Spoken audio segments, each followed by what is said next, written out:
Imagine you are standing in a dusty corner of a natural history museum. Most people walk past the skeletons, pointing and whispering the word dinosaur at everything with a bone structure larger than a minivan. But you're about to look closer. To understand the story of life on Earth, we have to start with a correction. Not every monster from the deep past was a dinosaur. The story begins roughly 240 million years ago, in the wake of the greatest mass extinction the world had ever seen. The Earth was a scorched, hothouse world, and the ancestors of the creatures we love were just beginning to find their footing. But what exactly was that footing? In the mid-1800s, Sir Richard Owen coined the term Dinosauria, meaning terrible lizard. But Owen noticed something that many modern eyes miss. Most reptiles, like the lizard scurrying in your garden or the crocodiles lurking in the Nile, have a sprawling gait. Their legs stick out to the sides, and their bellies often drag or swing in an S shape as they move. It's effective, but it's energy expensive and limits how large you can grow before gravity becomes an enemy. Then, a lineage of archosaurs did something revolutionary. They tucked their legs directly underneath their hips. Think of the difference between a weightlifter holding a bar with arms wide apart versus holding it with arms locked straight down. By moving their limbs under their hips, these animals, the true dinosaurs, could support massive weight and move with incredible efficiency. Take the story of Eoraptor, one of the earliest known dinosaurs found in the moon-like valleys of Argentina.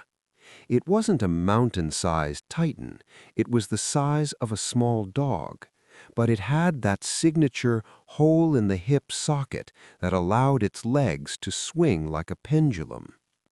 This anatomical key unlocked a door that led to 165 million years of dominance.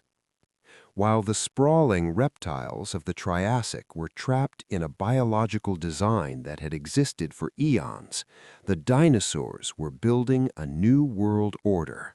They weren't just prehistoric animals, they were a specialized elite, defined by their posture, their high metabolism, and a unique hole in their hip socket called the acetabulum. So, as we begin this journey, remember, if it waddles like a lizard or swims with flippers, it might be a magnificent prehistoric beast, but it isn't a dinosaur. A dinosaur is a creature that stood tall, walked with purpose, and engineered a skeletal frame that would eventually support the weight of the largest land animals to ever walk the earth. This lineage gap isn't just a technicality, it's the reason the terrible lizards were able to outrun, outlast, and outgrow almost everything else in the history of life. Travel back with me, far beyond the age of the T-Rex, to a world that looks like a fever dream. We are now 275 million years ago, in the Permian period. The continents have smashed together to form the supercontinent Pangaea, a vast, brutal landscape of red deserts and seasonal swamps. Long before the first dinosaur egg was ever laid, a different group of titans claimed the Earth. These were the synapsids, and their story is arguably the most important one in your own family tree. If you were to walk through a Permian forest, you might freeze at the sight of a creature that looks like a nightmare cross between a crocodile and a sail-backed lizard. This is Dimetrodon. For decades, toy companies have packaged Dimetrodon in dinosaur playsets, but science tells a different story. If you look at the skull of a dinosaur or a modern lizard, you'll find two holes behind the eye socket. But Dimetrodon, it only has one. This single opening is the hallmark of the synapsid lineage. Why does this matter? Because you, me, and every dog, whale, and elephant on the planet are synapsids. Dimetrodon was the apex predator of its time.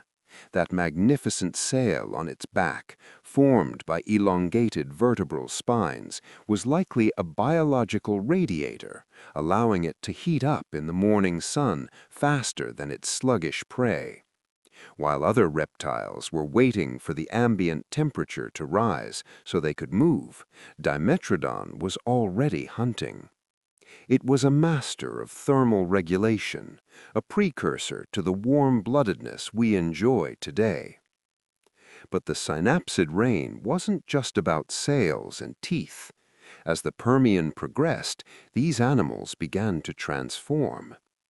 Consider the gorgonopsids, beasts with saber-toothed fangs and a semi-upright gait that looked like a terrifying blend of a bear and a lizard.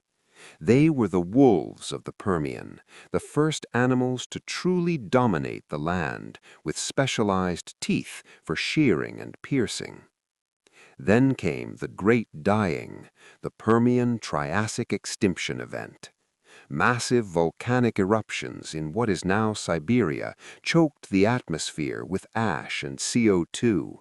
The oceans turned acidic, the land became a furnace. Roughly 90% of all species vanished.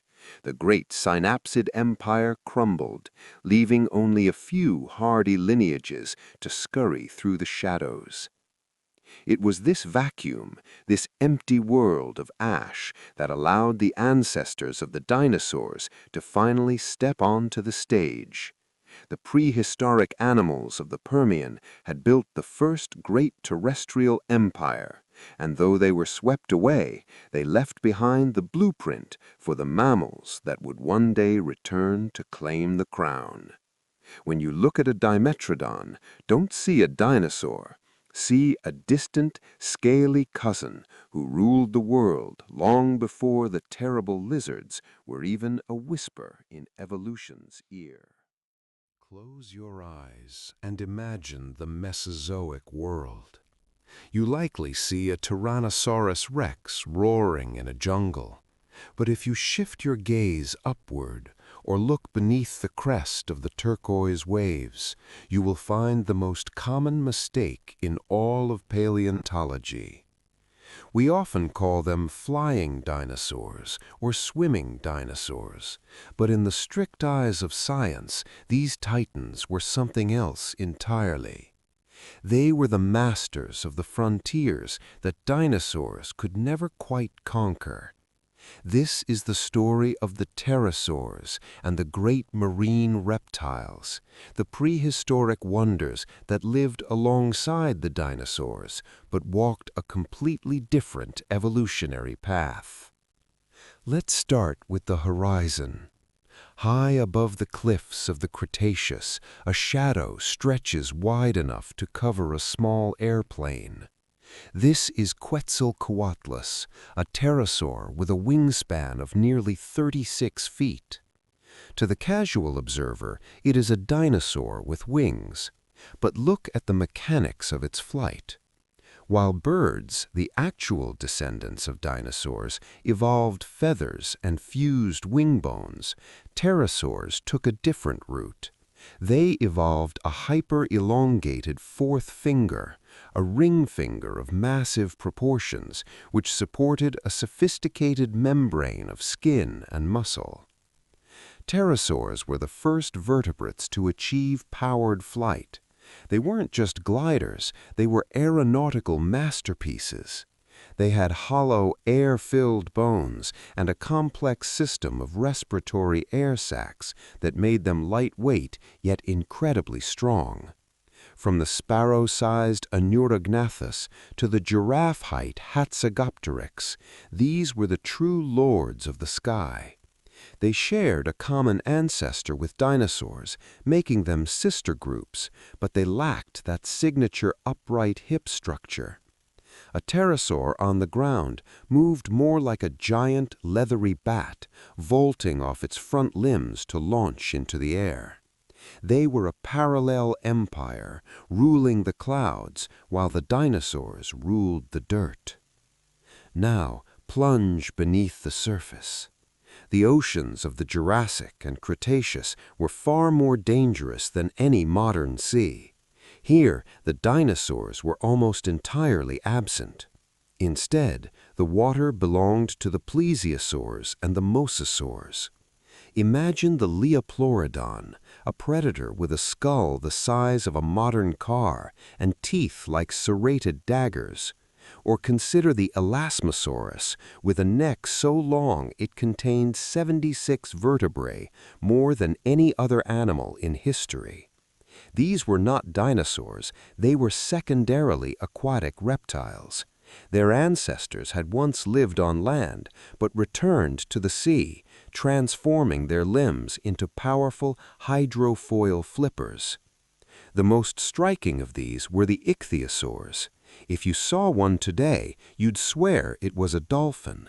They had streamlined, fish-shaped bodies, dorsal fins, and powerful vertical tails. This is a stunning example of convergent evolution, nature finding the same perfect shape for speed in the water twice.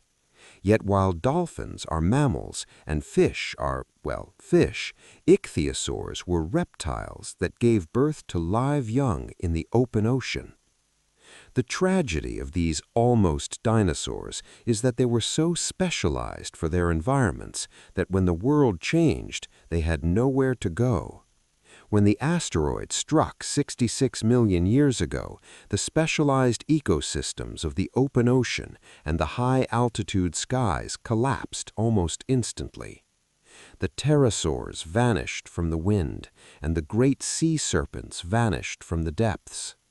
They left behind no living heirs, only bones turned to stone, reminding us that for 160 million years, the dinosaurs were surrounded by giants that were just as magnificent, but fundamentally different than themselves. The dust has finally settled. The fire that rained from the sky 66 million years ago has gone cold, and the silence across the planet is deafening. The reign of the terrible lizards ended not with a whimper, but with a global inferno. Yet, in the shadows of the charcoal forests, something survived. Small, furry, and scurrying, our ancestors emerged into a world without masters. This is the Cenozoic era, the age of mammals, and it is here that prehistoric animals took on a form that looks hauntingly familiar, yet terrifyingly oversized. For millions of years, mammals had been the underdogs, restricted by the dinosaurs to the size of rodents. But with the giants gone, evolution hit the accelerator. Within a geological heartbeat, the Earth began to tremble again, not under the three-toed scales of a predator, but under the massive, padded feet of the mega-mammals. This chapter of Earth's history is a story of extreme versions of the animals we know today. Imagine walking through the grasslands of South America 10,000 years ago. You aren't looking for a T-Rex, you are looking for the megatherium, the giant ground sloth. This wasn't a slow-moving creature hanging from a branch. It was a 5-ton titan that stood nearly 20 feet tall on its hind legs. It used massive sickle-shaped claws to pull down entire trees. Alongside it roamed the Dimetrodon, a relative of the armadillo that grew to the size of a Volkswagen Beetle, encased in a bone-plated dome that even a modern predator would find impossible to crack. In the northern hemisphere, the landscape was dominated by the icons of the Ice Age. The woolly mammoth, Mammuthus primigenius, was a masterpiece of adaptation. Covered in 3 feet of shaggy hair and insulated by a thick layer of fat, it navigated the frozen mammoth steppe. Its tusks, spiraling like giant ivory screws, were used as snowplows to reach the buried grass. These were not primitive failures, they were highly sophisticated survivors of a world gripped by glacial cycles. But where there is prey, there is predator. Enter the Smilodon, the most famous of the saber-toothed cats. With canines reaching 7 inches in length, it was a specialist. Unlike the lions of today that kill by crushing the windpipe, Smilodon likely used its sheer upper body strength to pin a bison to the ground before delivering a precision sheer bite to the throat, ending the struggle in seconds. It was built for power, not speed, a heavy-duty wrestling machine of the Pleistocene. The Cenozoic was a time of biological experimentation. We see the Paraceratherium, a hornless rhino from Asia that stood nearly 16 feet at the shoulder, making it the largest land mammal to ever live. We see the hell pigs, or entelodons, cow-sized scavengers with bone-crushing jaws and faces covered in protective lumps. What makes these prehistoric animals different from dinosaurs isn't just their fur or their milk, it's their connection to us. We didn't live alongside the Stegosaurus, but our ancestors, the early humans, hunted the mammoth and painted the Smilodon on the walls of caves. This era represents the final bridge between the deep alien past of the reptiles and the world we see outside our windows today. The Cenozoic giants proved that mammals could be just as massive and just as formidable as any dinosaur, provided they had the room to grow. They were the architects of the modern wilderness, and their sudden disappearance at the end of the last ice age remains one of science's most haunting cold cases. We have reached the end of our 250-million-year journey. We have seen the armored synapsids of the Permian, the soaring pterosaurs of the Mesozoic, and the furry titans of the Ice Age. But as the curtain falls on the era of the giants, a single startling question remains. Who actually won? In the brutal game of natural selection, winning isn't about being the biggest, the loudest, or the most terrifying. Winning is simply about being here today. And the answer to who survived might be sitting on your windowsill or lurking in a backyard pond. First, we must address the most successful prehistoric animal of all, the dinosaur. You might think they all died out 66 million years ago when the asteroid struck the Yucatan Peninsula. But look closer at a sparrow or a hawk. Evolution didn't pull the plug on the dinosauria, it just refined them. Modern birds are technically avian dinosaurs. They kept the hollow bones, the efficient respiratory systems, and the 3-toed feet of their theropod ancestors like Velociraptor. While the massive Argentinosaurus was too heavy to survive the post-impact collapse, the smaller feathered dinosaurs took to the skies. Today, there are over 10,000 species of dinosaurs living among us. They didn't lose the war, they simply changed their strategy from brute force to flight. But the dinosaurs aren't the only ones who kept their seats at the table. If you want to see a true living fossil, look at the crocodilians.